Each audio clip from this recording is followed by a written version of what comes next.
भजिते समय आसिले ए देह छाड़िया दीब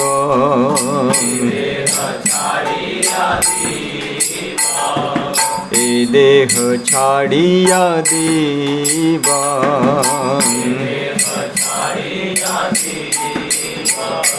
विमल वैष्णवे रति उपजिते वासना होई देखिना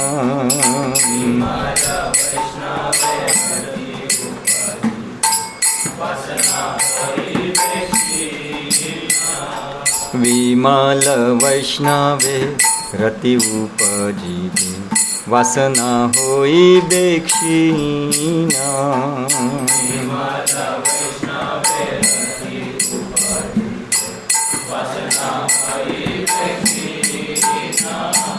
भक्ति विनोद यही आशा करी बसिया गोद्रुमावाने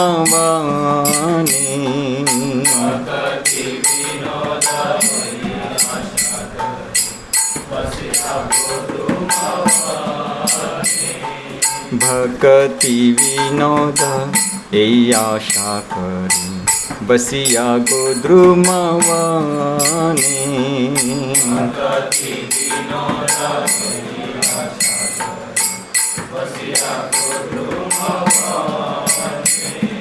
प्रभु कृपा लागी व्याकुल अंतरे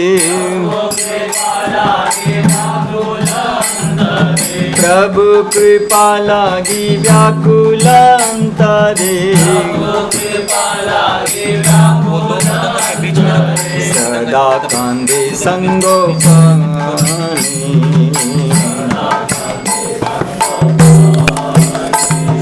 सदा कांदे संगोपनी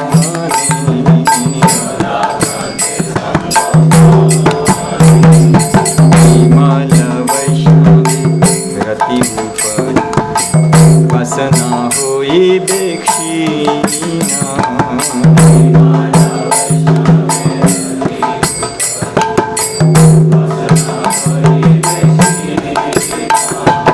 विमल वैष्णवे रति उपजिते वासना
Hare Krishna, Hare Krishna, Krishna Krishna, Hare Hare, Hare Rama, Hare Rama, Rama Rama, Hare Hare.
कबे मोरा हबे हे ना दीना। हरि हरि कबे मोरा हबे हे ना दीना। हरि हरि कबे मोरा हबे ना दीना।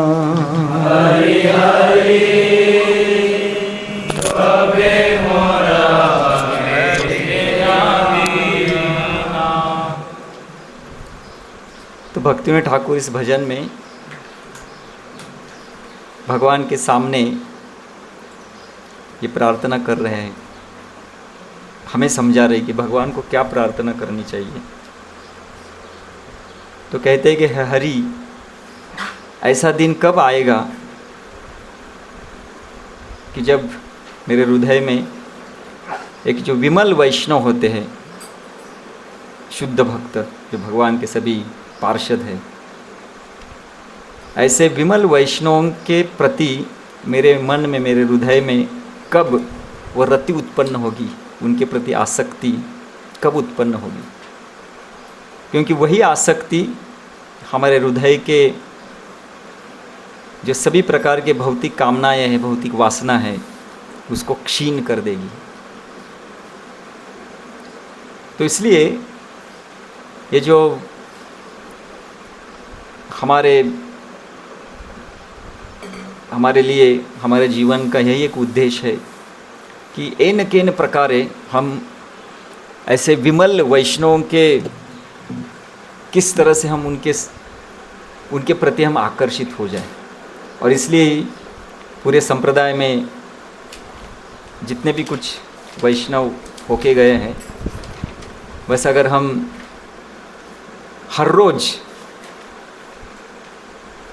किसी न किसी वैष्णव के बारे में उनका अगर गुणगान करेंगे, गुणगान सुनेंगे, तो धीरे धीरे हमें समझ में आएगा कि हम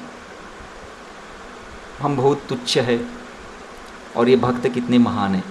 क्योंकि कभी कभी क्या होता है, हम जब भक्तों के बीच में रहते हैं ना, विशेष करके भक्तों के बीच में जब रहते हैं ना, तो हमें थोड़ा कभी कभी अहंकार आता है कि अरे मैं थोड़ा श्रेष्ठ हूँ, मुझे ये आता है, ऐसा थोड़ा हम जब बीच में रहते थे। लेकिन जब ऐसे महान वैष्णव का चरित्र सुनते तो बोलते अरे हम कहाँ है, हम तो कुछ भी नहीं है। तो इसलिए हमें ऑलवेज, हमेशा के लिए हमें ऐसे वैष्णवों का गुणगान सुनना चाहिए। तो इसलिए श्रील प्रभुपाद जी की कृपा से हमें ये आचार्य दिन मिलता है कि कोई तिरोभाव दिन होता है, कभी आविर्भाव दिन होता है। तो बस उसी दिन अगर हम उन आचार्यों को स्मरण करें। एक श्लोक है, इसको अगर आप निकालेंगे ना, सीसी का है, चैतन्य चरितामृत 1.11.29, कोई निकालेगा?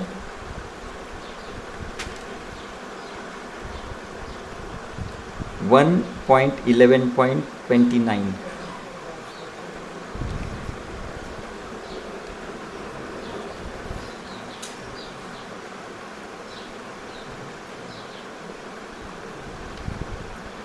तो बहुत ही सुंदर है कि क्या होता है जब हम वैष्णवों को स्मरण करते। वैष्णव के स्मरण से क्या होता है? तो यहाँ पे श्री कविराज गोस्वामी इस श्लोक को उद्धृत कर रहे। सबको मिला क्या? हाँ, मिला ना। परमेश्वर दास नित्यानंदे क शरण,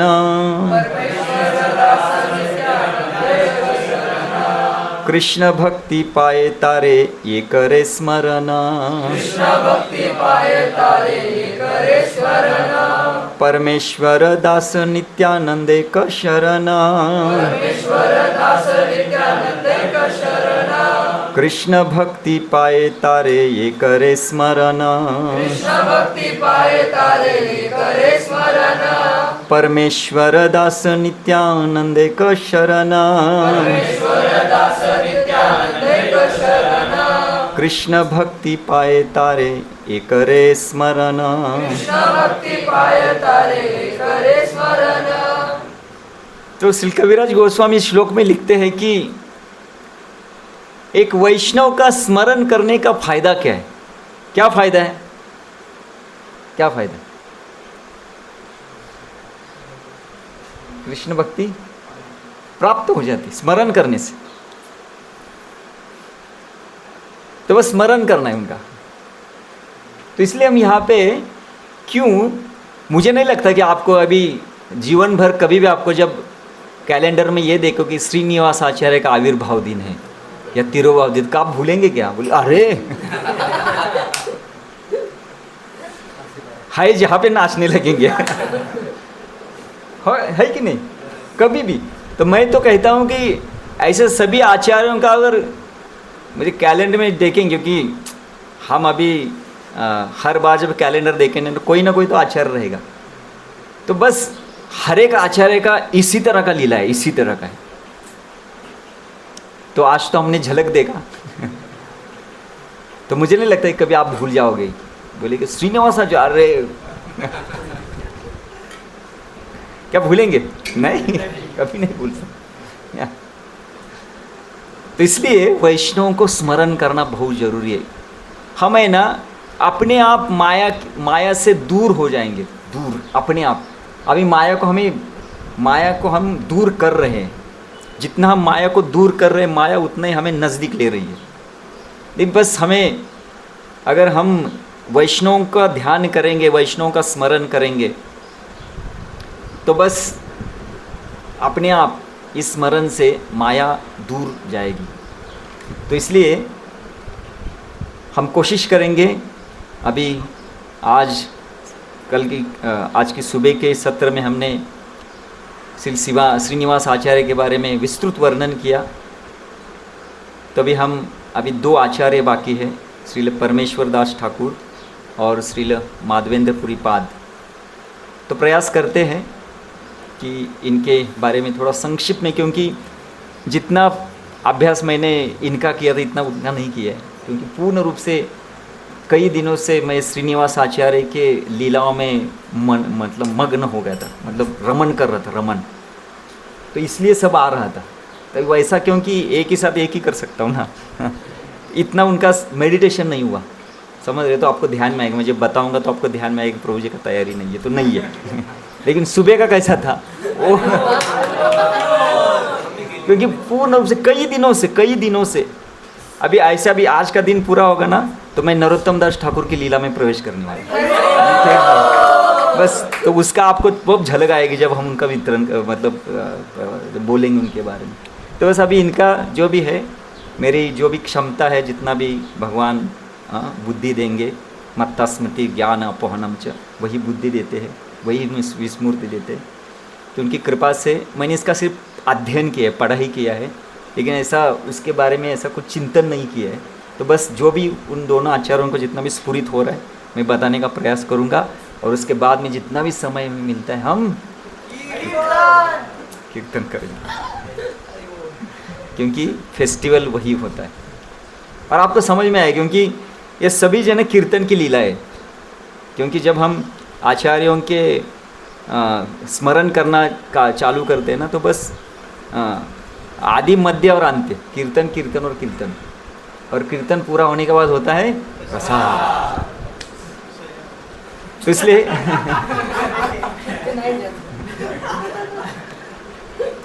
तो पहले हम श्री परमेश्वर दास ठाकुर का कुछ, उनकी ज़्यादा लीलाएं मतलब नहीं मिली, क्योंकि ज़्यादा उनका प्रयास नहीं किया मैंने, क्योंकि पूरा ध्यान श्रीनिवास आचार्य की तरफ था, इसलिए नहीं। तो लेकिन अगली बार जब मैं इसके ऊपर बोलूँगा तो डीप में मिलेगा। हम ढूंढते हैं ना तो भगवान कहीं ना कहाँ से देते और बहुत जानकारी मिलती है, लेकिन ढूंढने का प्रयास करना चाहिए। तो अगली बार हम इनके बारे में करेंगे तो डिटेल में करेंगे। अभी जब जितना मुझे है, जितना मैंने अध्ययन किया है, थोड़ा सा उसके बारे में चर्चा करेंगे। तो आइए पहले हम मंगलाचरण गाते हैं। मंगलाचरण इसलिए गाया जाता है ताकि हम पूरी अपनी वैष्णव परंपरा को, हमारे सभी आचार्यों का स्मरण हो जाए, हमारे सभी संबंध विग्रह, अभिदेय विग्रह, प्रयोजन विग्रह का स्मरण हो जाए, उनके सभी जो आचार्य है उनको भी प्रणाम हो जाए, हमारे गुरु वृंद को प्रणाम हो जाए, ताकि हमारी जो भी चर्चा है मंगलमय हो वो इतनी मंगलमय हो कि इसमें कोई विघ्न न आए, और ये इतनी मंगलमय हो कि हमारे हृदय में सभी जो अमंगल चीज़ें हैं वो नष्ट हो और सभी मंगलमय चीज़ों का प्रवेश हो, और इन आचार्यों के प्रति हमारे हृदय के अंदर एक प्रेम उत्पन्न हो, ताकि ये जो भौतिक सभी इच्छाएं हैं सभी नष्ट हो जाए। तो आइए इसी उद्देश्य से हम ये पूरा मंगलाचरण गाते हैं। ओम ज्ञानतिमिरन्धस्य ज्ञानाञ्जनशलाकया चक्षुरुन्मिलितं येन तस्मै श्रीगुरवे नमः। श्रीचैतन्यमनोभीष्टं स्थापितं येन भूतले स्वयं रूप कदा मह्यं ददान्ति स्वपदान्तिकं। वन्देऽहं श्रीगुरोः श्रीयुतापदकमलं श्रीगुरुं वैष्णवांच श्रीरूपं साग्रजातं सहगण रघुनाथान्वितं तं सजीवं साद्वैतं सावधूतं परिजनसहितं कृष्णचैतन्यदेवं श्रीराधा कृष्णपदा सहगण ललिता श्रीविशाखान्वितं च। नमा ओं विष्णुपदाय कृष्णप्रेष्ठाय भूतले श्रीमते भक्तिवेदांत स्वामिनिति नामिने। नमस्ते सारस्वती देवे गौरवाणी प्रचारिणे निर्विशेष शून्यवादी पाश्चात्यदेशतारिणे। नमा ओं विष्णुपदाय कृष्णप्रेष्ठाय भूतले श्रीमते भक्तिसिद्धान्त सरस्वतीति नामिने। श्रीवार्षभानवी देवी दयिताय कृपाब्दे कृष्ण संबंध विज्ञान दायिने प्रभवे नमः। माधुर्य उज्ज्वल प्रेमाढ्य श्री रूपानुग भक्तिद श्री गौर करुणा शक्ति विग्रहाय नमस्तुते। नमस्ते गौरवाणी श्रीमूर्तये दीनतारिणे रूपानुग विरुद्धाप सिद्धांत ध्वांतहारिणे। नमो गौरकिशोराय साक्षात् वैराग्यमूर्तये विप्रलम्बर सांभोदे पदाम्बुजायते नमः। नमो भक्ति विनोदाय सच्चिदानंदनामिने गौरशक्ति स्वरूपाय रूपानुगवरायते। गौर आविर्भाव भूमेष्टं निर्देष्ट सज्जन प्रिय वैष्णव सार्वभौम श्री जगन्नाथाय ते नमः। वाञ्छाकल्पतरुभ्यश्च कृपा सिन्धुभ्येव च पतितानां पावनेभ्यो वैष्णवेभ्यो नमो नमः। नमो महावदन्याय कृष्ण प्रेम प्रदायते कृष्णाय कृष्ण चैतन्य नामिने गौरकृषे नमः। पंचतत्वात्मकं कृष्ण भक्तरूप स्वरूपकं भक्तावतारं भक्ताख्यं नमामि भक्तशक्तिकं। हे कृष्ण करुणा सिंधु दीनबंधु जगत्पते गोपेश गोपिकाकांत राधाकांत नमस्तुते। जयतां सुरतो पंगो मम मंद मतिर्गति मत्सर्वस्व पदाम्भुजो राधा मदन मोहन। दिव्यात् वृंदारण्यकल्पद्रुमाद श्रीमत् रत्नागार सिंहासनस्थो श्रीमत् राधा श्रील गोविंददेव पृष्ठालिली सेव्यमानो स्मरामि। श्रीमान् सरसारंभी वंशीवट तटस्थिता कर्शन वेणु सुनिर्गोपी गोपीनाथाय श्रेयस्तु नः। तप्त कांचन गौरांगी राधे वृंदावनेश्वरी वृषभानुसुते देवी प्रणमामि हरिप्रिये। जय श्री कृष्ण चैतन्य प्रभु नित्यानंद श्री अद्वैत गदाधर श्रीवासादि गौर भक्तवृंद। हरे कृष्णा कृष्णा कृष्णा हरे हरे हरे राम राम राम हरे हरे। हरे कृष्णा कृष्णा कृष्णा हरे हरे हरे राम राम राम हरे हरे। हरे कृष्णा कृष्णा कृष्णा हरे हरे हरे राम राम राम हरे हरे। सो कविराज गोस्वामी इस श्लोक में कहते हैं कि परमेश्वर दास नित्यानंदेक शरण कृष्ण भक्ति पाए तारे ये करे स्मरण। तो ये जो परमेश्वर दास है ये 12 गोपालों में से 5वें गोपाल है और पूर्ण रूप से वो श्री नित्यानंद प्रभु से शरणागत थे। नित्यानंदेक शरण और कोई भी व्यक्ति इनको स्मरण करने से उनके हृदय में कृष्ण प्रेम प्रकट होता है। सो प्रभुपाद जी इस तात्पर्य में लिखते हैं, Srila Bhakti Siddhanta Saraswati Thakur writes in his Anubhashya, the Chaitanya Bhagavat state that Parameshwar Das, known sometime as a Parameshwari Das, was the life and soul of Sri Nityanand Prabhu. The body of Parameshwar Das was the place of Lord Nityananda's pastime. Parameshwar Das, who lived for some time at Khadda village, was always filled with the ecstasy of cowherd boy. Formerly he was the Arjuna, a friend of Krishna and Balram. He was the fifth among the 12 Gopalas. He accompanied Srimati Janva Devi when she performed the festival at Kheturi. It is stated in the Bhakti Ratnakar that by the order of Srimati Janva Mata, he installed Radha Gopinath in the temple at Attapur in the district of Hugli. The Attapur station is on the narrow gauge railway line between Howrah and Amta. Another temple in Attapura, established by the Maitra family, is known as the Radha Govinda temple. In front of the temple, in a very attractive place among the two Bakula trees and Kadamba trees, is the tomb of Parameshwari Thakur, and above it an altar with a tulsi bush. It is said that only one flower a year comes out of the Kadamba tree. It is offered to the deity. Parameshwari Thakur belonged, it is said, to a Vaidya family. A descendant of his brothers is at present a worshipper in the temple. Some of their family members still reside in the district of Hugli near the post office of Chanditala. The descendant of Parameshwari Thakur took many disciples from Brahman families, but as these descendants gradually took to the profession of the physician, person from Brahmana families ceased becoming their disciple. The family titles of the Parameshwari's descendant are Adhikari and Gupta. Unfortunately, his family members do not worship the deity directly. They have engaged paid Brahmanas to worship the deity. In the temple of Baladev and Sri Radha Gopinath are together on the throne. It is supposed that the deity of the Baladev was installed later because according to transcendental Melo, Baladev, Krishna and Radha cannot stay on the same throne. On the full moon of day Vaishak, आज के दिन April May, the disappearance festival of Parameshwari Thakur is observed in this temple. इस प्रकार से थोड़ा यहाँ पे कुछ जानकारी दी गई है। तो भगवान कृष्ण और बलराम जब वन में जाते थे अपने सभी गैयों को लेके, तो उनके साथ जो विशेष करके जो सखा थे, 12 सखा थे, और यही सखा जब नित्यानंद प्रभु और गौरांग महाप्रभु जब नवदीप में प्रकट हुए थे, वही सखा उनके साथ भी प्रकट हुए थे अलग अलग जगह पे। तो उनमें से ये 5वें गोपाल है। इनको अर्जुन सखा कहा जाता है। अर्जुन नाम का एक सखा है भगवान का, 12 सखाओं में से। तो अर्जुन नाम का जो सखा था, तो वही चैतन्य महाप्रभु की लीला में परमेश्वरी दास ठाकुर के रूप में प्रकट हुए।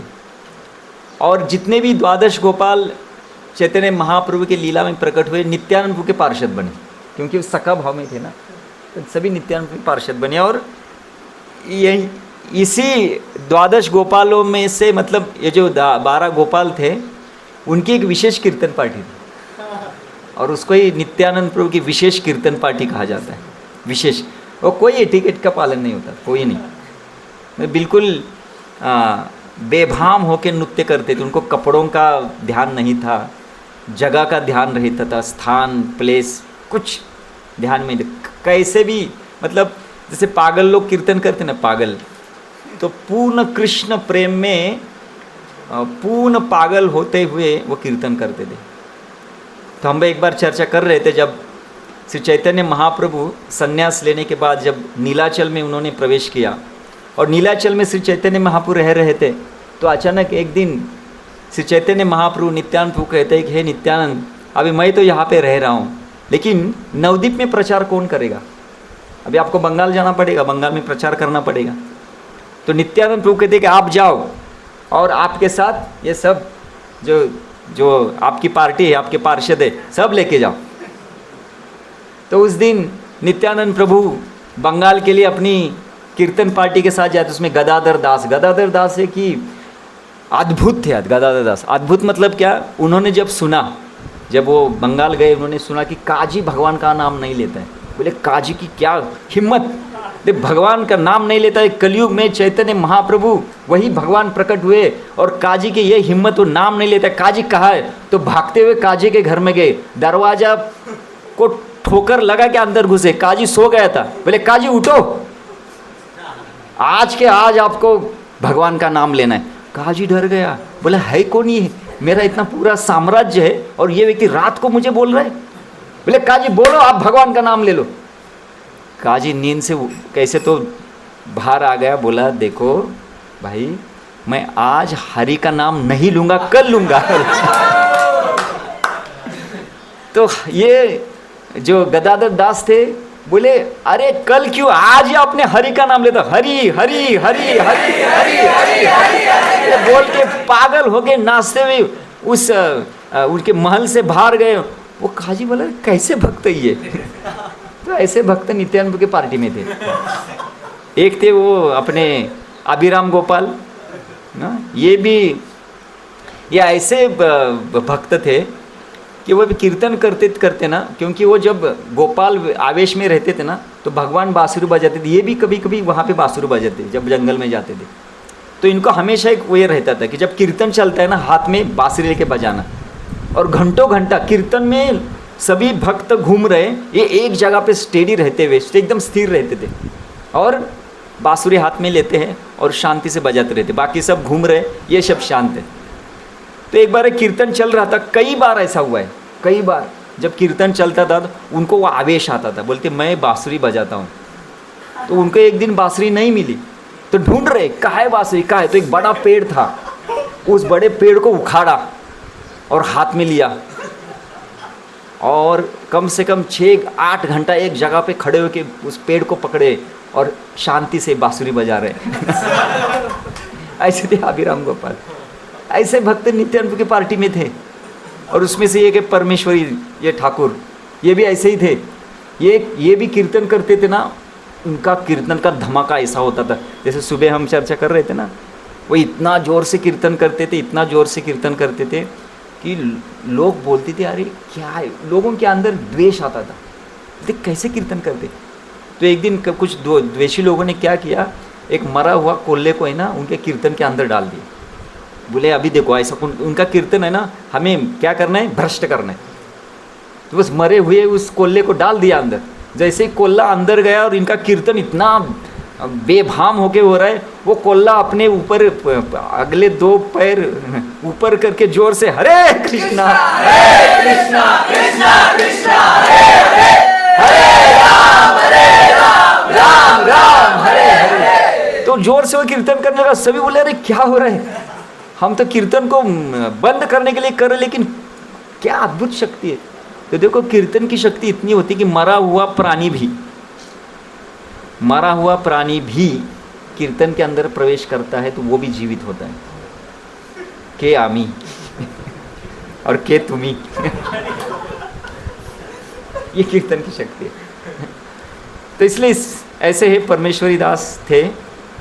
विशेष करके वो जब वो कीर्तन पार्टी को लेके श्री नित्यानंद प्रभु जब बंगाल की ओर जा रहे, तो हमने एक बार चर्चा की थी, वो कीर्तन पार्टी बंगाल की दिशा से जा रही है और बंगाल जाना है तो गंगा के किनारे जाना पड़ता है।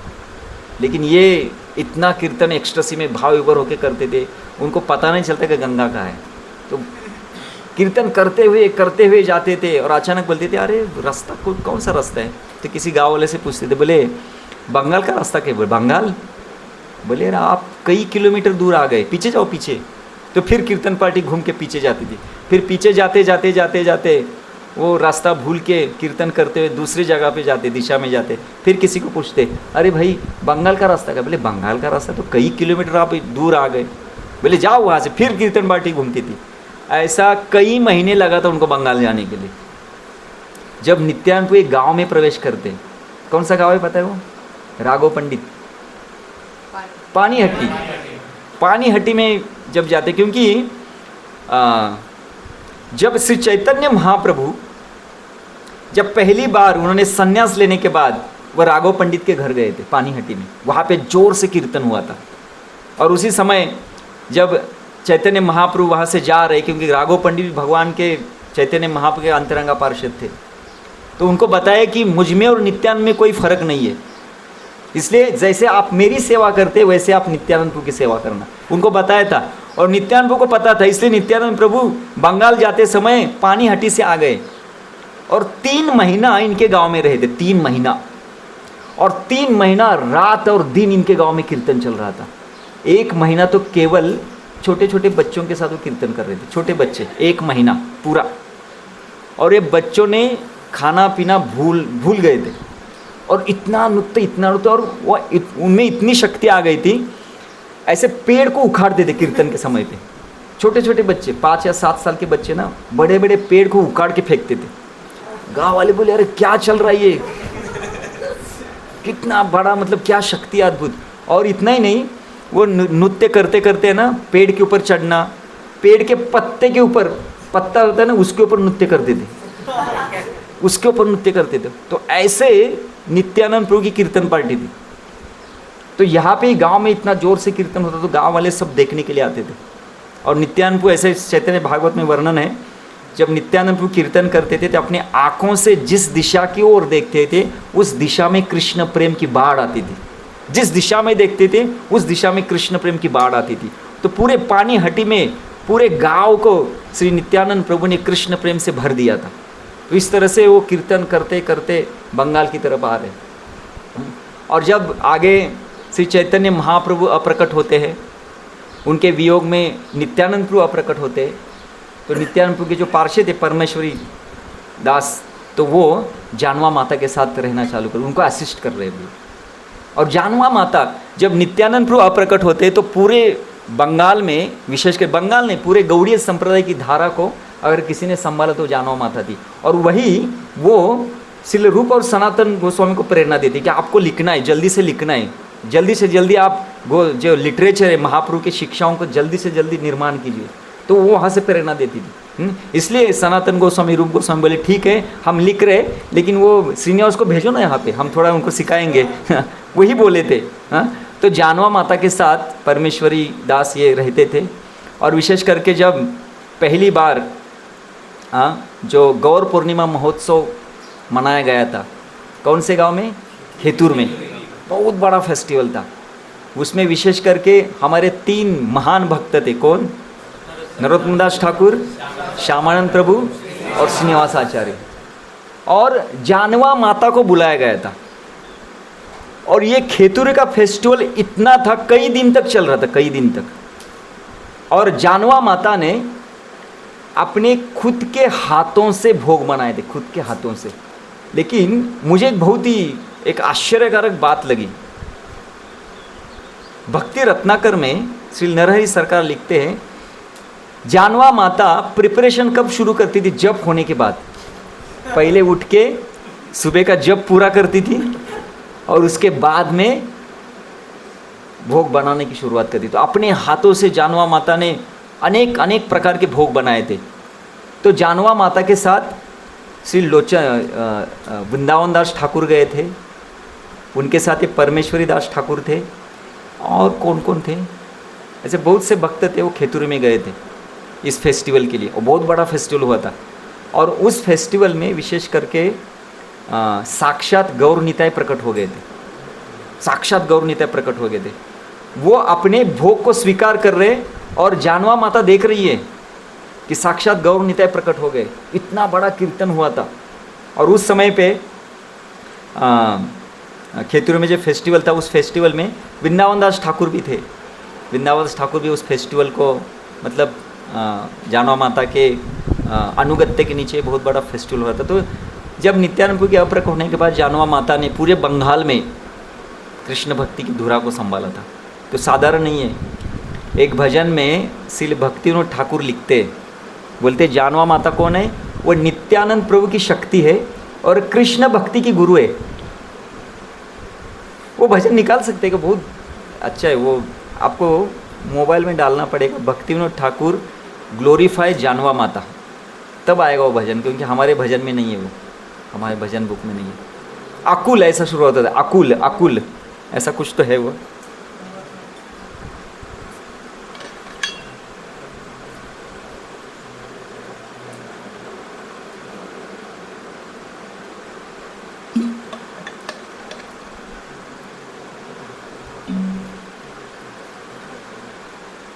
हाँ, भवार नवे पदे मोर अकुल परान, किसे कुले पावो तारे नहीं पाई संधान।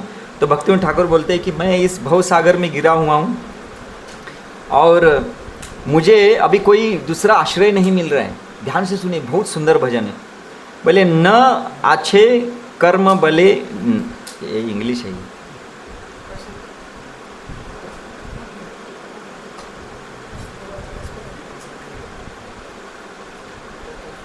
इसको हिंदी करो ना।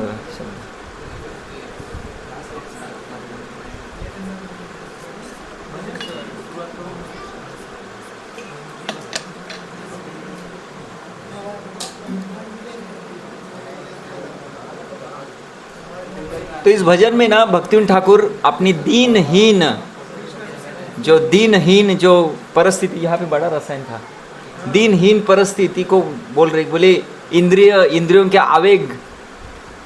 आवेग में पूर्ण रूप से हम डूबे हुए हैं और इन इंद्रियों से आवेग से हमें मुक्त होना है। तो वो विशेष करके जानवा माता को प्रार्थना करते हैं कि आपने अनेक अनेक असुरों का उद्धार किया है, इसलिए अगर आपने अनेक अनेक असुरों का उद्धार किया है तो कृपा करके आप हमारा भी उद्धार कीजिए। तो कृपा करके आप हमारा भी उद्धार कीजिए। तो जानवा माता कोई साधारण भक्त नहीं थी, नित्यानंद प्रभु की संगिनी थी, जो विशेष करके रोहिणी, नित्यानंद प्रभु की 2 पत्नियां थी। बलराम जी की 2 पत्नियां कौन? रेवती और बस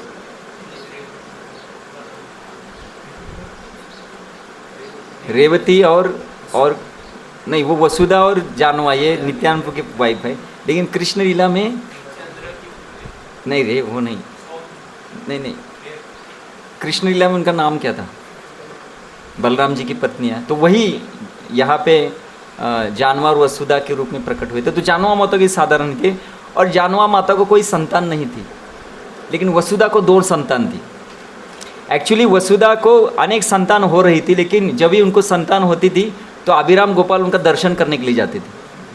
अभी ऐसा थे कि जब अभिराम गोपाल ठाकुर दर्शन करने जाते, अगर आगे का व्यक्ति शुद्ध भक्त नहीं तो वहाँ उसकी मृत्यु होती थी। तो 6 पुत्र नित्यानंद प्रभु को जन्म हो रहे थे। जैसे ही उनको पता नित्यानंद प्रभु को पुत्र है, मुझे दर्शन करना है, तो दर्शन करने के लिए जाते थे, उनकी मृत्यु होती थी। 7वीं थी गंगा देवी। गंगा जो है, गंगा जो नदी है ना, वही गंगा की पुत्री के रूप में प्रकट हुई थी। तो नित्यानंद प्रभु बोले अभी है ना, उनको इन्विटेशन नहीं दिया। बोले ये अभिराम गोपाल नहीं आना चाहिए, क्योंकि जानवा माता वसुधा बोली इनको मत लेके आओ, उनको बैन करो। हाँ, वो यहाँ पे नहीं आए, खड़दा में नहीं आने चाहिए। फिर भी वो आ गए थे। जब वीरभद्र का जन्म हुआ था ना, तो नित्यानंद प्रभु को सभी गंगा में जो बोट वाले उनको ऑर्डर दिया था कि अभिराम गोपाल को यहाँ लेके नहीं आना है। और अभिराम गोपाल को पता चला, क्योंकि कौन वक्रेश कोई तो था, वो बोले अरे अभिराम, अरे नित्यानंद प्रभु को पुत्र रत्न प्राप्त हुआ है, बहुत बड़ा फेस्टिवल हो रहा है, आपको बुलाया नहीं? बोले अरे हर बार तो मुझे बुलाते थे, अभी नहीं बुलाया। तो ये अभिराम गोपाल की जो पत्नी थी मालिनी बोलती है अपने घर में इनविटेशन की क्या जरूरत है, अपने घर में आमंत्रण की जरूरत नहीं होती है। हाँ बराबर है। तो बोले चलो जाना है, निकले और गंगा के पास आ गए। तो गंगा के पास आने को हर बोट वाला पूछा आपका नाम क्या? बोले अभिराम। ये आपको नहीं लेना है, क्योंकि नित्यानंद प्रभु ने हमें आज्ञा दी आपको नहीं लेना है। तो हर बोट वाले को पूछ रहे, लेकिन वो इतने शक्तिशाली थे, वो मानेंगे नहीं, इसलिए बोट वाले गंगा में अपनी बोट को डुबा दे। बोले ये सुनेंगे नहीं। तो अभिराम गोपाल ने क्या किया, अपना एक वस्त्र निकाला, गंगा के ऊपर डाल दिया और वस्त्र के ऊपर बैठ गए, गंगा पार करके चले गए। और जैसे ही गंगा पार करके चले गए, नित्यानंद को पता चला कि अभिराम गोपाल आ गए। तो बोले भागते भागते बोले अभिराम हरि बोल हरि बोल हरि बोल। उनको बुलाए, कैसे ठीक है ना? हाँ ठीक है। नहीं ठीक है, सब गाते, प्रसाद हो गया सब। आपका पुत्र कहाँ पे? बोले ठीक है। अभी आ गए तो पुत्र का जब दर्शन करते हैं तो इतने भाव विभोर हो जाते हैं पुत्र को देखते हुए, क्योंकि वीरभद्र कोई साधारण थे, विष्णु के अवतार थे, वो विष्णु तत्वों में से एक थे। तो इस प्रकार ये है, मतलब ये नित्यानंद के पार्षद थे। और यहाँ पे हमारे आचार्य कहते हैं कि इस लीला में विशेष करके नित्यानंद प्रभु एक साधारण मनुष्य की भूमिका में वो निभा रहे। नहीं तो नित्यानंद प्रभु क्या डरने की जरूरत है, वो उनके ही शिष्य है, उनके ही पार्षद है, डरने की क्या जरूरत, लेकिन एक साधारण मनुष्य की भूमिका यहाँ पे निभा रहे। तो इस प्रकार से जानवा माता के साथ, जानवा माता के साधारण नहीं, उनके साथ ये परमेश्वरी ठाकुर रहते थे, उनको असिस्ट कर रहे थे। और उनके ही आज्ञा से उन्होंने राधा गोपीनाथ मंदिर की स्थापना एक अटापुर नाम का गांव है वहाँ पे की थी। विशेष करके राधा गोपीनाथ के विग्रह जानवा माता को बहुत प्रिय थे। क्यों थे? जब जानवा माता वृंदावन में गई थी और वृंदावन में जाने के बाद जब उन्होंने श्री राधा गोपीनाथ जी का दर्शन किया था, वो किसके विग्रह थे? मधु पंडित। वो दर्शन करने के बाद जानवा माता ने देखा कि गोपीनाथ जी बहुत बड़े हैं, राधा रानी बहुत छोटी है। तो उनके मन में लगा राधा रानी इतनी छोटी क्यों, राधा रानी थोड़ी बड़ी होनी चाहिए। लेकिन बोले अरे विग्रह में दोष नहीं देखना चाहिए। तो उसका चिंतन करते हुए जानवा माता जब बंगाल में गई ना, तो बंगाल में खुद भगवान उनके स्वप्न में गए, बोले आपने जो विचार किया सही है, आप राधा रानी का एक ऐसा विग्रह बनाओ जो बराबर गोपीनाथ को मैच हो, ऐसा विग्रह बनाओ। तो जब अभी भगवान की आज्ञा आ गई तो जानवा माता ने विशेष करके विग्रह बनाया और परमेश्वरी ठाकुर ये जो थे उनको आज्ञा दी कि आप जाओ इस विग्रह को लेके और वृंदावन में ये विग्रह मधु पंडित को देना और वहाँ पे स्थापना करना। तो जहाँ छोटी राधा रानी थी उनके दूसरे बाजू में इस राधा रानी को रख के इस विग्रह की स्थापना की थी और सभी गोस्वामी ने बहुत बड़ा फेस्टिवल मनाया था। तो ये सेवा ये परमेश्वरी दास ठाकुर उनको मिला था। और जब जानवा माता उनका जब अंतिम यात्रा वृंदावन के लिए आया था, अंतिम यात्रा, तब उस यात्रा में परमेश्वरी दास ठाकुर भी थे और वो साक्षात उन्होंने देखा था कि किस प्रकार से जानवा माता ने उस गोपीनाथ के विग्रह में प्रवेश किया था। तो उसके क्या बोलते साक्षीदार ये परमेश्वरी दास ठाकुर थे। तो इस प्रकार से उन्होंने जानवा माता के साथ रहते हुए बहुत कुछ सेवाएं की, उनको असिस्ट किया और उन्होंने भी बहुत प्रचार कार्य करने का प्रयास किया था। तो आज ही के दिन उनका जो तिरोभाव दिन है, तो आज हम उनके चरणों में प्रार्थना करते हैं। एक्चुअली भक्तिविनोद ठाकुर लिखते हैं कि वैष्णव के आविर्भाव से उनका जो तिरोभाव है बहुत महत्वपूर्ण होता है। क्यों? क्योंकि तिरोभाव के दिन पता चलता है कि वैष्णव क्या था। इसलिए आज के दिन हम उनके चरणों में प्रार्थना करते हैं कि जिस उद्देश्य से आप इस धरती पे अवतरित हुए थे कृष्ण प्रेम को बांटने के लिए, कृष्ण प्रेम का आस्वादन करने के लिए, तो बस हम आप ही के परंपरा में हैं और हमें भी गौर निताय का अपने सभी गुरु शिष्य परंपरा से हम आश्रय लेने का प्रयास कर रहे हैं। तो आज के दिन आपकी जो कृपा, आपके आशीर्वाद हमें देना ताकि हमारा जीवन है, जो मनुष्य जीवन है, वो सफल हो जाएगा। जय श्री परमेश्वर दास ठाकुर की जय। और आज जो तीसरे आचार्य है जो संप्रदाय के लिए बहुत ही बड़ी देन है हमारे लिए, वो कौन है? श्रीपाद माधवेंद्र पुरीपाद। तो ऐसा कहा जाता है कि पहली बार गौड़ीय रस को किसी ने अगर उसका आस्वादन किया हो, पहली बार इस पूरे संप्रदाय में, जब ये संप्रदाय आगे जा रहा है, तो मध्व संप्रदाय में, मध्वाचार्य के संप्रदाय में ये लक्ष्मीपति तीर्थ कुछ ऐसे आचार्य थे, तब तक एक ऐश्वर्य की भक्ति चल रही थी। ऐश्वर्य के रूप में ऐश्वर्य युक्त भक्ति का प्रवचन या उसका आस्वादन चल रहा था। लेकिन उसी परंपरा में उनसे संन्यास दीक्षा जब माधवेंद्र पुरीपाद ग्रहण करते और उस संप्रदाय से एक हट के जब वो इस ब्रज का जो विरह प्रेम को प्रकट करते हैं, तो ऐसा कहा जाता है कि माधवेंद्र पुरीपाद क्या है? गौड़ीय जो वृक्ष है, ये गौड़ीय परंपरा जो है उसका जो जड़ है, जड़ वो कौन है? माधवेंद्र पुरीपाद। और उनके कृपा से ही उन्होंने वही रस किसको दिया था? ईश्वरपुरी को दिया था। और वही ईश्वरपुरी फिर वो रस किसको देते हैं? श्री चैतन्य महाप्रभु को। चैतन्य महाप्रभु का प्रकाश सब जगह पे करते हैं। तो पूरा पेड़ की तुलना श्री चैतन्य महाप्रभु से की गई है, लेकिन उसका जड़ कौन है? माधवेंद्र पुरीपाद। तो आज उनका आविर्भाव दिन है। तो आइए हम जितना भी मुझे कुछ स्मरण हो रहा है, मैं उसके अनुसार कुछ बताने का प्रयास करूँगा। तो विशेष करके माधवेंद्र पुरीपाद का जो सेवा था, वो उनके अंतिम समय में जब वो विरह भाव प्रकट कर रहे थे, तब दो शिष्य थे उनके, एक थे श्री ईश्वरपुरी और दूसरे रामचंद्रपुरी। और रामचंद्रपुरी मतलब वो दोष देखने में माहिर थे। वैष्णव को घर में बुलाते थे और खिलाते थे, बहुत खिलाते थे, और खाने के बोलते थे वैष्णव इतना खाता है क्या?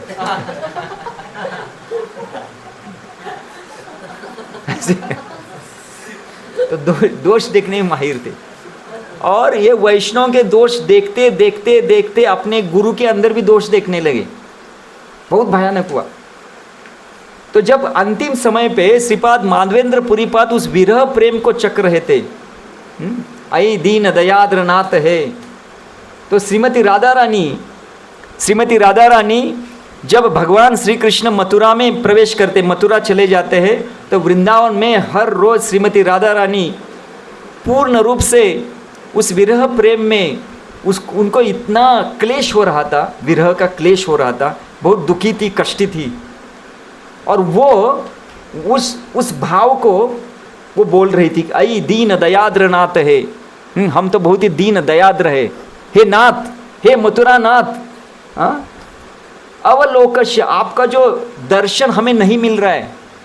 तो राधा रानी पुकार रही है भगवान को कि आपका दर्शन कब होगा, कब होगा? बोलते हृदयम त्वद अलोक कातरम, आपका दर्शन न होने से मेरा हृदय बिल्कुल एकदम लालायित हो रहा है आपका दर्शन करने के लिए। आपका दर्शन हमें कब होगा, कब होगा? आप तो अभी मथुरा के नाथ हो गए, आप तो बड़े बन गए, आपके पास तो इतने भी सब दास दासियां हैं, सब सैनिक है, आप इतने मथुरा के नाथ हो गए हैं, द्वारकाधीश बन गए हैं, आपका दर्शन हमें कब होगा, कब होगा, कब होगा? तो राधा रानी बोलती है, हे दयित, हे प्रियतम, भगवान को बोलते, हे दयित, हे प्रियतम, बोलते हैं कि दयित, मैं अभी भ्रमित हो गई हूँ, और भ्रमित होने के कारण मुझे समझ में नहीं आ रहा कि मैं क्या करूँ। तो इस तरह से राधा रानी लालायित हो रही है और पूर्ण इस विरह भाव में थी। इस विरह भाव को माधवेंद्र पुरीपाद अपने अंतिम समय में ध्यान कर रहे, और वो भी ये श्लोक को गा रहे, अई दीन दयाद्र नाथ है, मथुरा नाथ तदावलोक से। तो इस तरह से वो गा रहे, और ये रामचंद्रपुरी वो अपने गुरुजी को बोल रहे, अरे आप क्या क्या ध्यान कर रहे, आप निर्विशेष पे ध्यान करना है क्या? मथुरानाथ बोले, मथुरानाथ बोल रहे। तो इनको इतना क्रोध आता है, बोलते तो ये क्या, मेरा शिष्य हो के मुझे उपदेश कर रहा है? तो बोलते मेरी नज़रों से हट जाओ आप। तो पता है, अगर कृष्ण किसी व्यक्ति का त्याग करते हैं ना, तो कोई बड़ी बात नहीं, क्योंकि वैष्णव उनको स्वीकार करते हैं। जब चैतन्य महाप्रभु काल कृष्णदास को बोलते चलो हट जाओ यहाँ से, आपने ना कुछ अच्छा नहीं किया, बोले ना, वो जब भट्टारी गैंग में मिल गए तो महाप्रभु पकड़ के लेके आए, और जैसे वैष्णव के नीलाचल में प्रवेश किया, काल कृष्णदास को त्याग कर दिया, बोले हट जाओ, आपने अपराध किया है, बहुत बड़ा अपराध किया है। तो कृष्ण त्याग करते ना, वैष्णव उनको धारण करते। सभी वो रो, काल कृष्ण रो रहे, बोले भगवान ने मेरा त्याग किया। वैष्णव बोले कुछ चिंता मत करो, उन्होंने त्याग किया, हमने तो नहीं किया ना, कोई बात नहीं, आप जाओ बंगाल में, वहाँ पे सची माता है, बहुत भक्त है।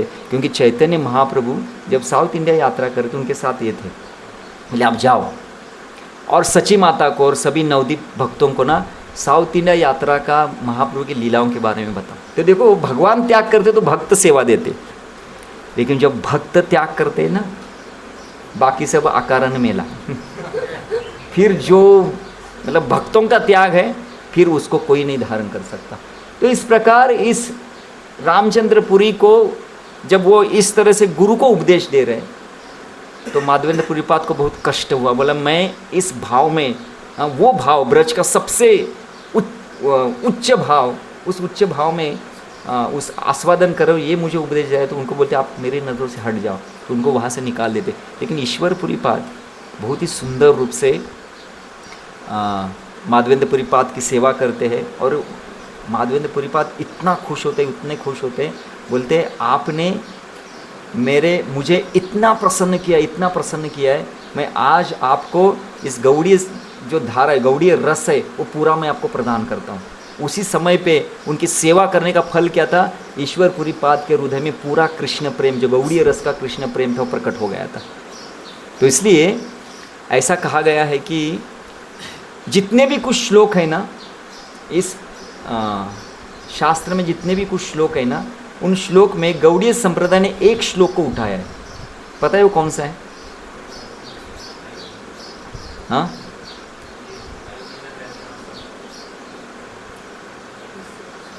नहीं, वो उन्होंने श्लोक नहीं, वो बनाया, इसलिए विश्वनाथ ठाकुर ने बनाया, लेकिन श्लोक एक था।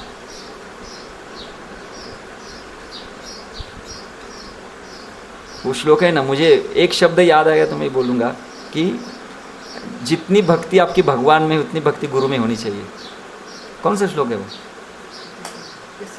हाँ, यस्य देवे परा भक्ति यथा देवे तथा गुरु। सभी श्लोकों को देखने के बाद गौड़ीय संप्रदाय में अगर कौन सा श्लोक उठाए तो ये उठाए, बोले भक्ति होनी चाहिए, इस भाव में होनी चाहिए। तो भगवान के प्रति जो पराभक्ति है, जो भगवान में जितनी श्रद्धा है, उतनी ही श्रद्धा किस में होनी चाहिए? गुरु में होनी चाहिए। उतनी श्रद्धा गुरु में होनी चाहिए, तभी आपको इस संप्रदाय का रस प्राप्त होगा। इसलिए ईश्वर पुरीपाद ने इतना सेवा किया, माधवेंद्र पुरीपाद खुश हो गए और उनको कृष्ण प्रेम से भर भर के दे दिया। और वही ईश्वरपुरी बाद में, मतलब इतना सेवा करने का फल क्या हुआ? साक्षात भगवान उनके शिष्य बन गए। तो इस तरह से ये माधवेंद्र पुरीपाद का लीला है।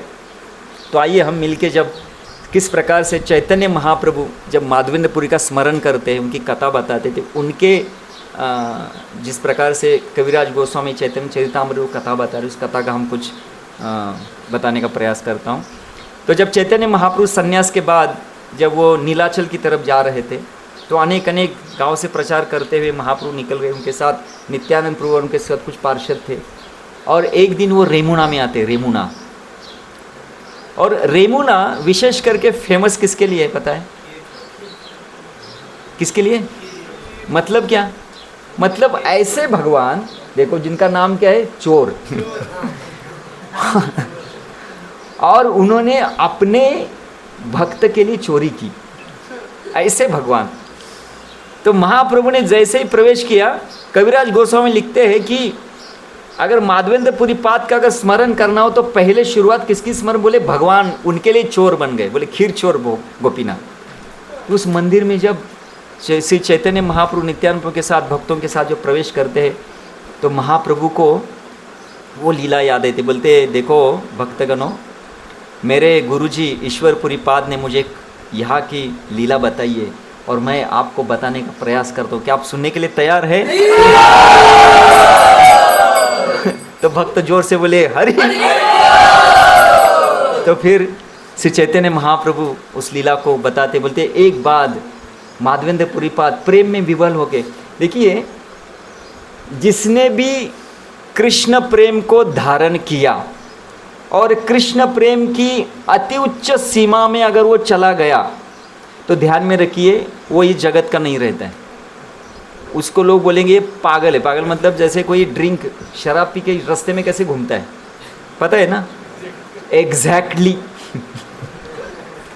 एग्जैक्टली वही हालत होती है जब कृष्ण प्रेम का नशा चढ़ता है। तो समझ रहे?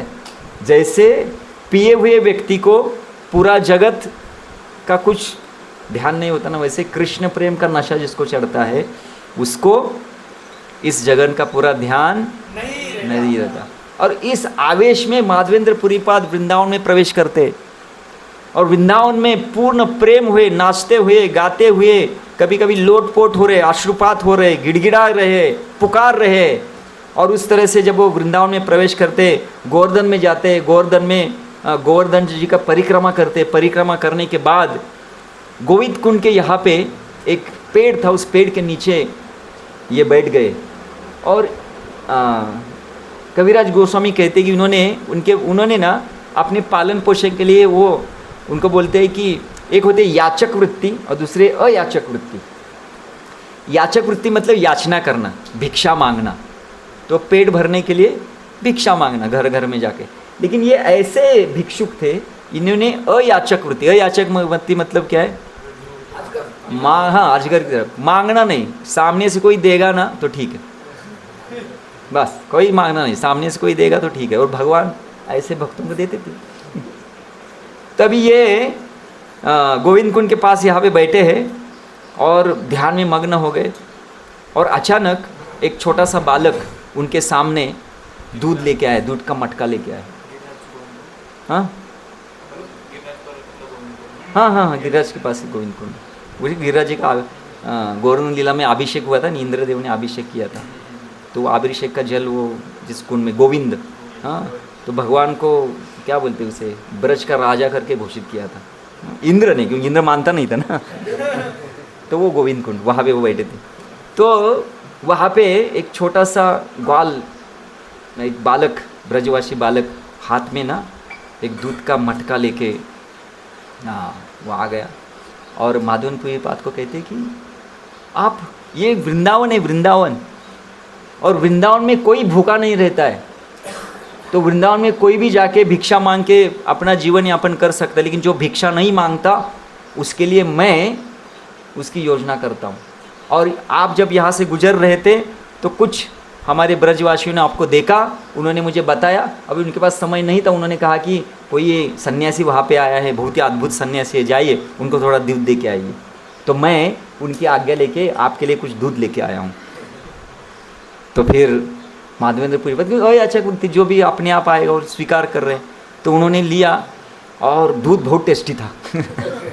उसका बहुत ही एकदम क्या बोलते उसे, आस्वादन बहुत अच्छा था। तो माधवेंद्रपुरी पाद ने पूरे दूध को प्राशन किया और फिर ध्यान में चले गए। दूध पीने के बाद नामस्मरण करते हुए, उनको नींद नहीं आ रही थी। क्यों नींद नहीं आ रही थी पता है? वो बोलती बालक कितना आकर्षक था, इतना आकर्षक बालक मैंने कभी देखा नहीं है। क्योंकि वो बालक नहीं तो साक्षात भगवान थे, वो साक्षात कृष्ण उनके लिए दूध लेके आए थे। उनको देखने पर कृष्ण ना आकर्षण बोले करशन, वो आकर्षित करते।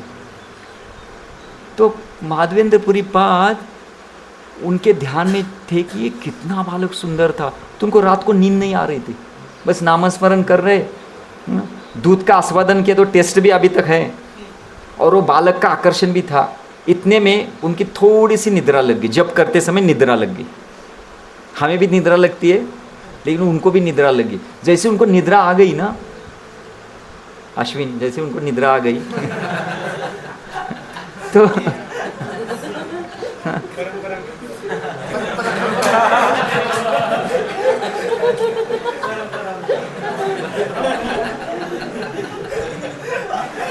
उनके निद्रा जब आ गई तो उनके स्वप्न में वो फिर से बालक प्रकट होता है, बोलता है मैं साक्षात भगवान हूँ, और बोलते हैं कि यवनों के भय से मुझे कुछ लोगों ने इस जगह पे, एक ऐसा जगह था झाड़ का ऐसा, वहाँ पे ना उस जंगल में रखा है, कृपया करके मुझे यहाँ से बाहर निकालो। तो आचार्य कहते हैं कि माधवेंद्रपुरी पाद वो भक्त है जिनका गोपाल जी राह देख रहे थे कब आएंगे, क्योंकि मुझे बाहर निकलना है, कब आएंगे। देखो कैसे भक्त होते। जैसे श्रीनिवास आचार्य सुबह सुन रहे थे कि महाप्रभु बोले उनके लिए मैंने मिशन निकाला है, मैंने ये किया है, जाओ, हाँ जाओ जाओ, हाँ। तो वैसे यहाँ पे माधवेंद्रपुरी पाद का राह देख रहे थे, भगवान कब आएगा मेरा भक्त, कब आएगा मेरा भक्त, मुझे बाहर निकलना है, मुझे बाहर निकलना है। और फिर स्वप्न में जाते हैं, बोलते मैं भगवान हूँ और मुझे यहाँ पे झाड़ियों में छिपाया है, कृपा करके मुझे बाहर निकालो। जैसे ही स्वप्न से अप्रकट होते, माधवेंद्रपुरी जगते हैं, बोलते वो साक्षात भगवान थे, भगवान ने मेरे लिए दूध लेके आए, भाव विवर हो गए। लेकिन विरह में थे, भगवान अप्रकट हो गए, लेकिन बोले भगवान ने मुझे सेवा दी है। तो बोले गांव में गए, गांव वालों को बोले अरे गांव वालों आ जाओ यहाँ पे, अपने हाथ में कुल्हाड़ी लेके आओ, क्योंकि साक्षात भगवान ने मुझे आज्ञा दी है, भगवान को यहाँ पे छिपाया गया है, हमें भगवान को बाहर निकलना है। तो फिर सभी गांव वालों के लिए, क्योंकि अभी सन्यासी है, हाँ, तो सन्यासी बोल रहे तो सभी गांव वाले सुन रहे, उनके साथ सब आ गए। जहाँ पे भगवान ने हाथ पकड़ के स्वप्न में उनको दिखा दिया ये जगह ये जगह है। तो माधवेंद्र पुरीदास सभी गांव वालों को वहाँ पे लेके गए और खुदाई हो गई। वहाँ से साक्षात गोपाल जी के विग्रह प्रकट हो गए, साक्षात गोपाल जी के विग्रह प्रकट हो गए। और वो इतने जड़ थे, वजन में इतने जड़ थे, उठने को मतलब उठाना बहुत मुश्किल हो रहा था। तो माधवेंद्र पुरीपाद ने क्या किया, थोड़े 3-4 हट्टे कट्टे व्यक्ति बोला अब इसको उठाओ। और उनको स्वप्न में ही भगवान ने आदेश दिया कि मेरी स्थापना कहाँ पे करना, गोवर्धन जी के ऊपर गोपाल मंदिर बंधा हुआ, गोपाल जी के मंदिर बांधो वहाँ पे मेरे लिए।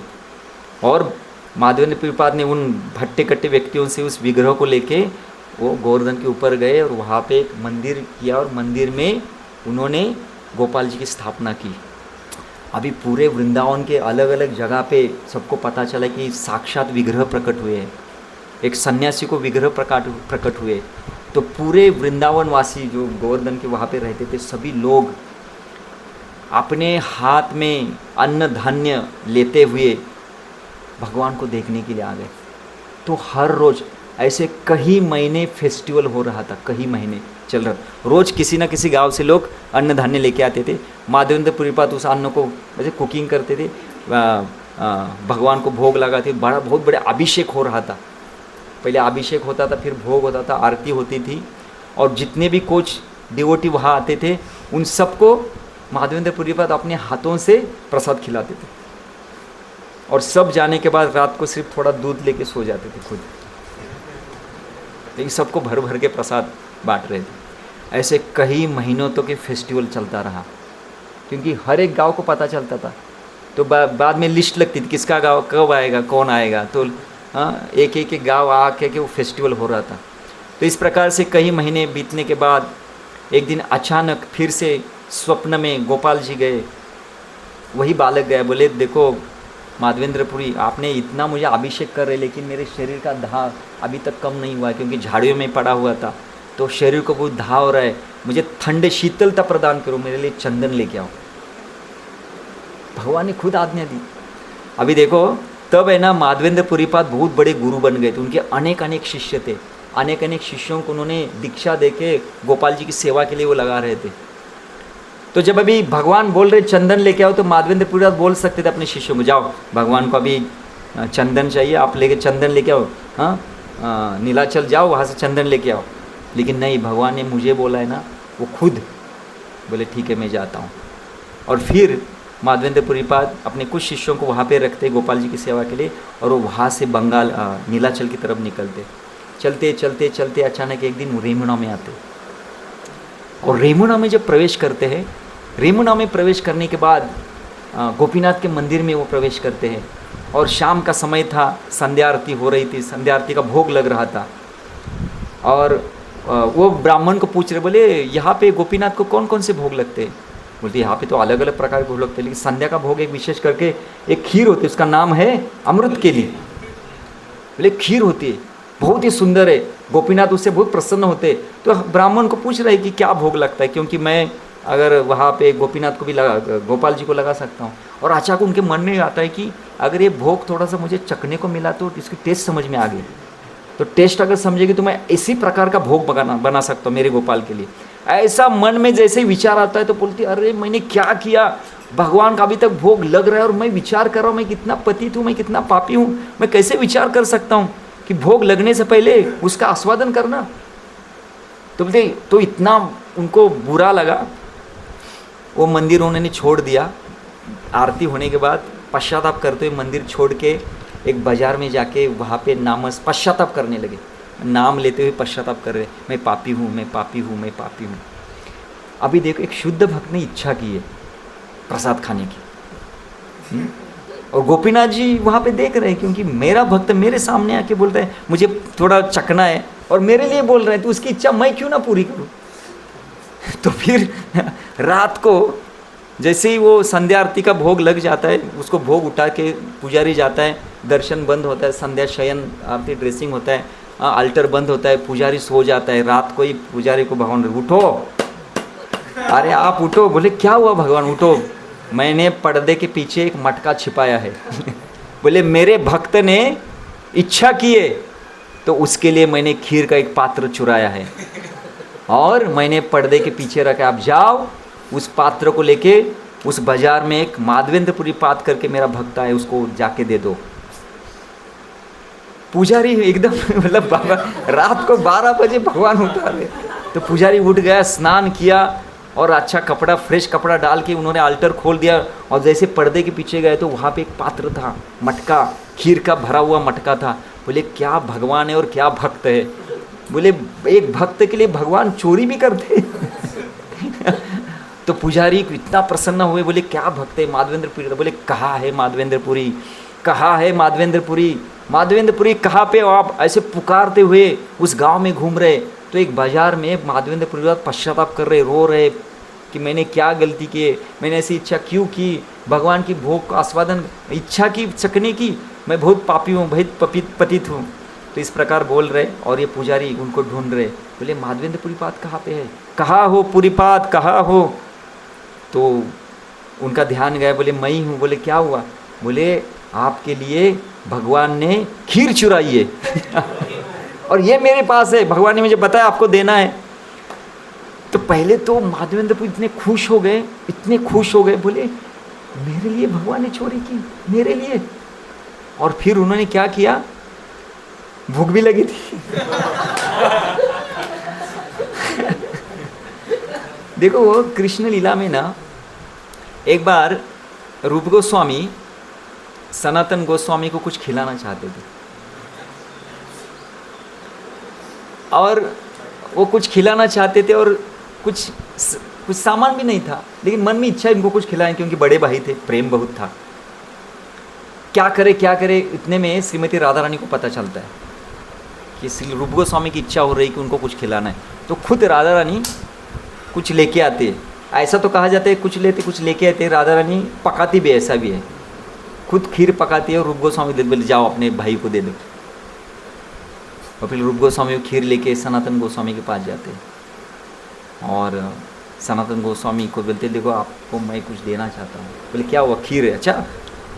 तो सनातन गोस्वामी इस खीर को जैसे चखते बोलते ये इस जगत की खीर नहीं है।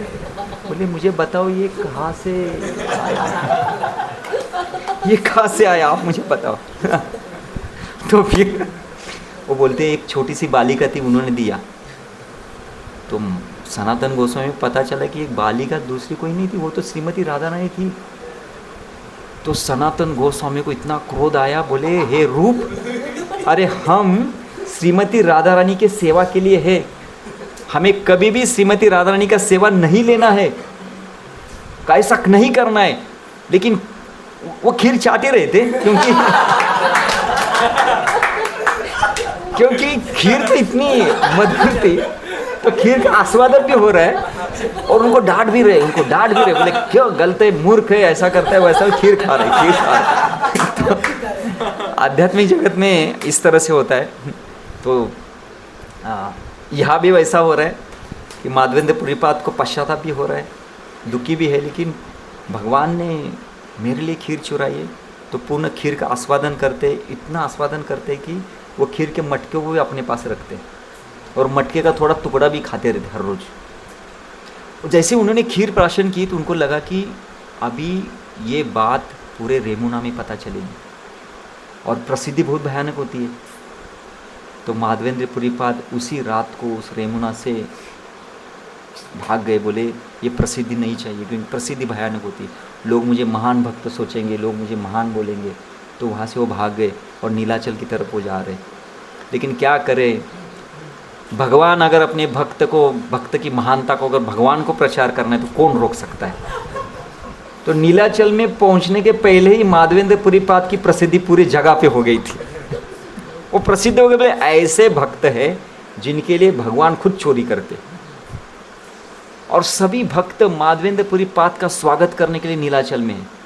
देखो, और ये एकदम बोले किसी को कुछ पता नहीं, किसी को कुछ पता नहीं, लेकिन जैसे नीलाचल में प्रवेश करते उनको सब कुछ पता चलता है। फिर बोलते ठीक है कोई बात नहीं, अगर मेरी प्रसिद्धि हुई है तो मैं इसका उपयोग सेवा के लिए करूँगा।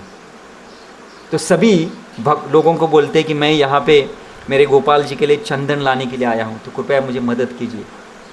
हाँ, तो पूरे जितने भी कुछ भक्त थे, क्योंकि इतना महान भक्त है तो उसके लिए अभी चंदन देना है, तो चंदन भी देते, उनके साथ में चंदन उठाने के लिए 2-3 हट्टे कट्टे लोग देते हैं, उनको एक लेटर देते ताकि जो बीच में टोल नाका हो, टोल नाके के कोई उनको क्या तकलीफ ना दे, टैक्स फ्री टैक्स हो, इस तरह से वो लेटर भी देते हैं।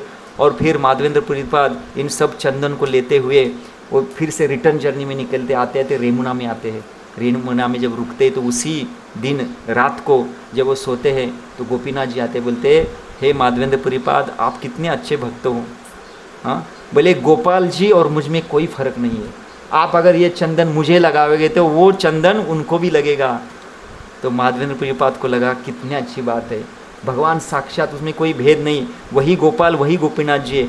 तो अगले दिन सबको बताते हैं कि भगवान ने मेरे स्वप्न में मुझे कहा है। तो फिर हर रोज़ वहाँ पे चंदन घिसना शुरुआत हो गई और उसी दिन से हर रोज़ गोपीनाथ जी को चंदन लगाया जा रहा था। वो चंदन यात्रा का शुरुआत वहाँ से हुआ है। और माधवेंद्र पुरीपाद बोले मैं पैसा लगा के लोगों के पास से, मतलब उन्होंने कुछ ऐसे लोग लगाए घिसने के लिए, उनको धन दे रहे थे, बोले पगार देता हूँ घिसो। और वो घिस रहे थे, बड़ा चंदन लगा रहे थे, तो कितने कई महीनों तक वो चंदन यात्रा चलती रही। और ये कहानी कौन किसको बता रहे हैं? चैतन्य महाप्रभु नित्यानंद प्रभु के साथ जो भी भक्त थे उनको सबको बता रहे। तो महाप्रभु भाव विभोर हो गए, बोले ऐसे भक्त थे माधवेंद्र पुरीपाद। हाँ, और जिनके स्वप्न में हर बार, मतलब भगवान कितनी बार स्वप्न में प्रवेश करते थे, और स्वप्न में भगवान उनको क्या करते थे, दर्शन देते थे, उनको आज्ञा देते थे। कितने महान भक्त थे। और उस समय पे माधवेंद्र पुरीपाद अपने अंतिम समय में जिस श्लोक को याद कर रहे थे, उस श्लोक को अभी श्री चैतन्य महाप्रभु याद कर रहे। अब मुझे बताइए, जिस रस का आस्वादन करने के लिए महाप्रभु प्रकट हो गए थे, वही रस का वो श्लोक था, अयि दीन दयाद्रनाथ हे मथुरा नाथ तदावलोक से हृदयम त्वत् आलोक कातरम, हृदयम त्वत् आलोक कातरम दयित भ्राम्यति किम करोमि अहम। तो राधा रानी वृंदावन में भगवान के विरह में इस श्लोक को गा रही है, मतलब इस श्लोक के भाव को उन्होंने धारण किया है। वही श्लोक अंतिम समय में श्रीपाद माधवेंद्र पुरीपाद गा रहे, और उस श्लोक को अभी कौन याद कर रहा है? और चैतन्य महाप्रभु याद कर रहे। तो ये दो ही शब्द वो बोल रहे थे, अयि दीन और भाव विभोर होते थे। अयि दीन आगे का उनको उच्चारण ही हो रहा था, इतने प्रेम में विवल हो गए थे और मूर्छित हो रहे थे, और इतने मतलब भाव विभोर हो गए और जोर से रोने लगे। अभी क्योंकि महाप्रभु कोई साधारण, तो श्रीमती राधा रानी का ही भाव लेके आए थे ना।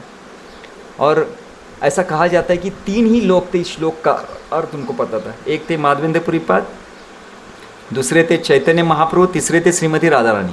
चौथा व्यक्ति को पता ही नहीं था। अभी आचार्यों को पता है इसलिए हमें पता चला।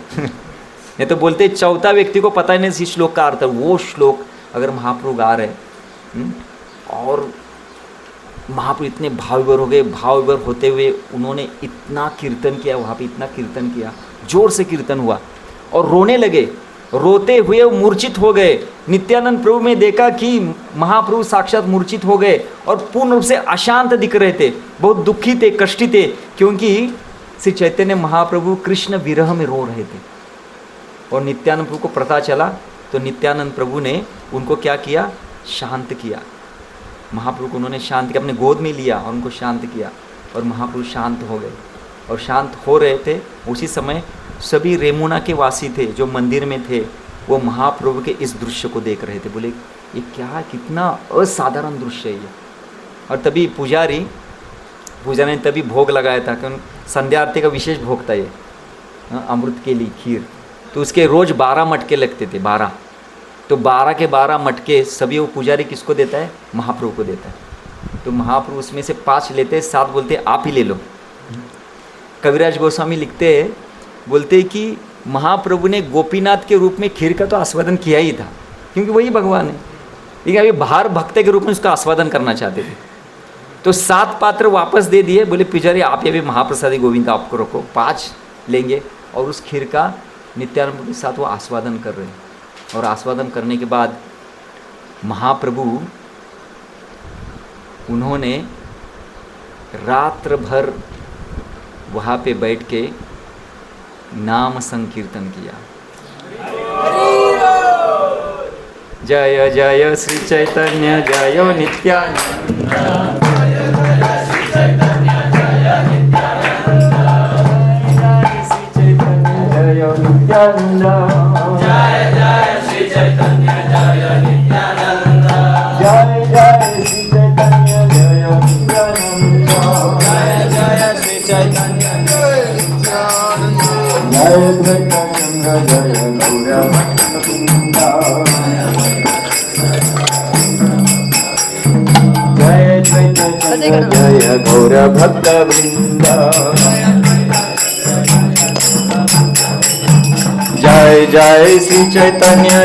नित्यानंद,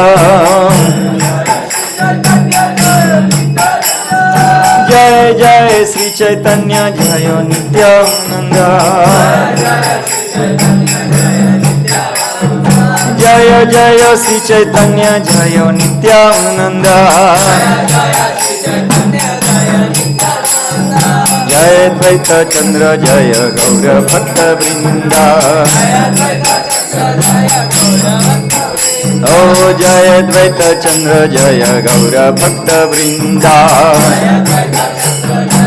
जय जय श्री चैतन्य जय नित्यानंद, जय जय श्री चैतन्य जय नित्यानंद, जय जय श्री चैतन्य जय नित्यानंद, जय द्वैत चंद्र जय गौर भक्त वृंदा, ओ जय द्वैत चंद्र जय गौर भक्त वृंदा, जय जय श्री चैतन्य जय नित्यानंद,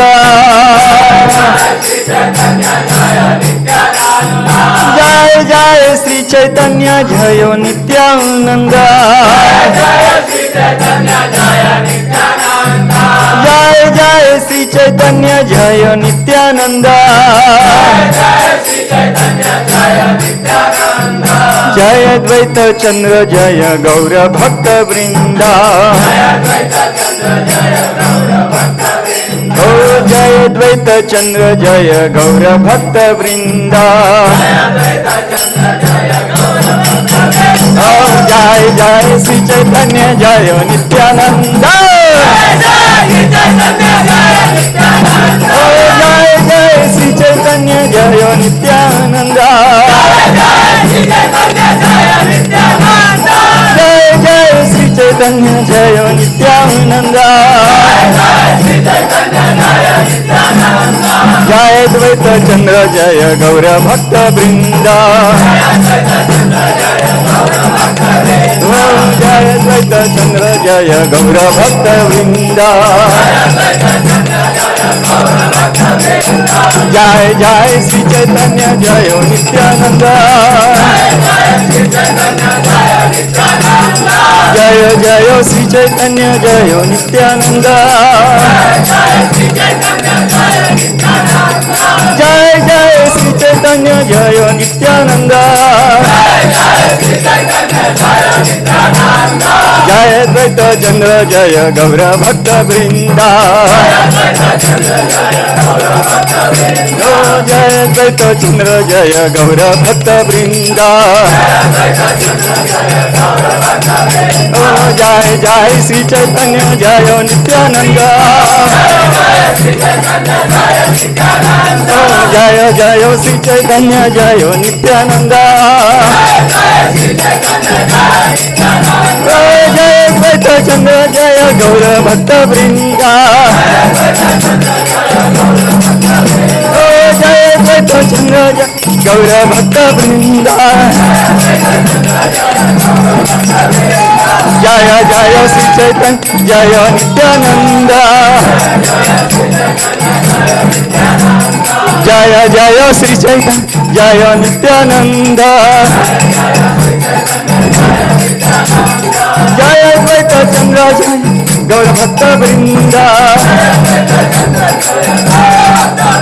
जय द्वैत चिन्ह गौर भक्त वृंदा, जय जय श्री चैतन्य जय नित्यानंदा, जय जय श्री चैतन्य जय नित्यानंदा, जय जय श्री चैतन्य जय नित्यानंदा, जय जय श्री चैतन्य जय नित्यानंदा।